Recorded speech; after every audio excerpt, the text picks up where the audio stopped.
Hello mga langga. Oh, magtatanim ako ng aking mga mga plants. Kuyawan plants. Ito yung kamatis na binili ng aking josawa. And paprika. Oh, paprika siya dai. Chili. Ang lalaki no. Oh. Grabe ang laki. Tapos binilhan niya din ako ng rose. Oh, rose siya day. Kasi chinugi ng anak ko yung rose ko na binili. Yung nakaraan. 5 years na yan sa akin. Ang mahal-mahal pa nun, oh. Oh, tignan nyo to, oh. Ganda-ganda, no? Kulay white naman siya. Tapos, ito naman yung isa. Samok, may sunod ng kamera ni, oy. Tanawa. Ang pink naman ang kulay nito, day. Oh, ganda, no? Oh, so ngayon, itatanim ko siya dito. So far, so good.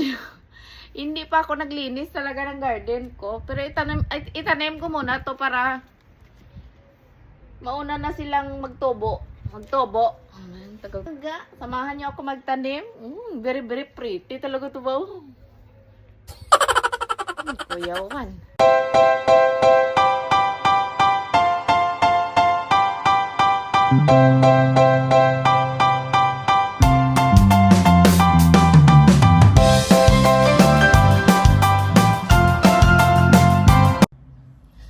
So, ang next naman is yung kulay pink. Tapos na siya. Ito na yung finished products ng kulay white na rose. Next naman is yung kulay pink. There you go. Kulay pink. Let's do this.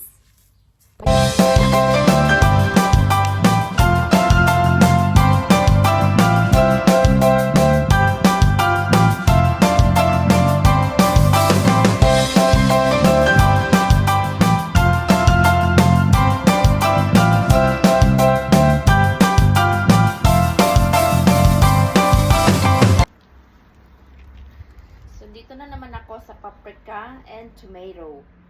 Ang pretty talaga nila. Dito ko na din sila itanim para isahan na lang kasi I need space from my garden. My garden, there is no enough space there. So, kailangan ko ng space, no?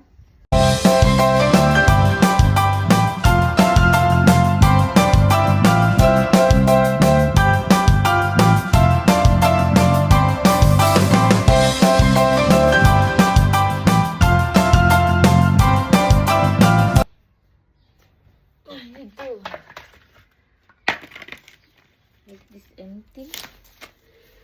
Happy talaga ako ngayon ba? Dito na ako sa pidada. Gusto ko yung pidada, doon ko na lang ilagay sa loob. So, ito naman, yung beautiful kong pidada. Dito ko sa ilagay sa loob. Kasi medyo malamig. Sensitive to sila. Pag mga yung malamig na weather, medyo sensitive to. Nagkukutitot sila ba? Hindi sila masyadong lumalaki. So speaking, oh, tingnan nyo to, oh. Hinog na yung isa. Saka ko na lang to kukunin. Saka ko na lang to kukunin pag magluto ako ng isda. Ganda, no? I'm so happy. Dito ako maglalagay ng mga talong, mga okra, kung ano-ano pa dyan, ilalagay ko. Dito ko siya ilagay. Hindi pa siya tapos. Hindi pa kasi may anak ako. Mahirap magtrabaho pag may anak na umiiyak. So, yun lang for today's video. Mga langga, thank you so much. And God bless us all.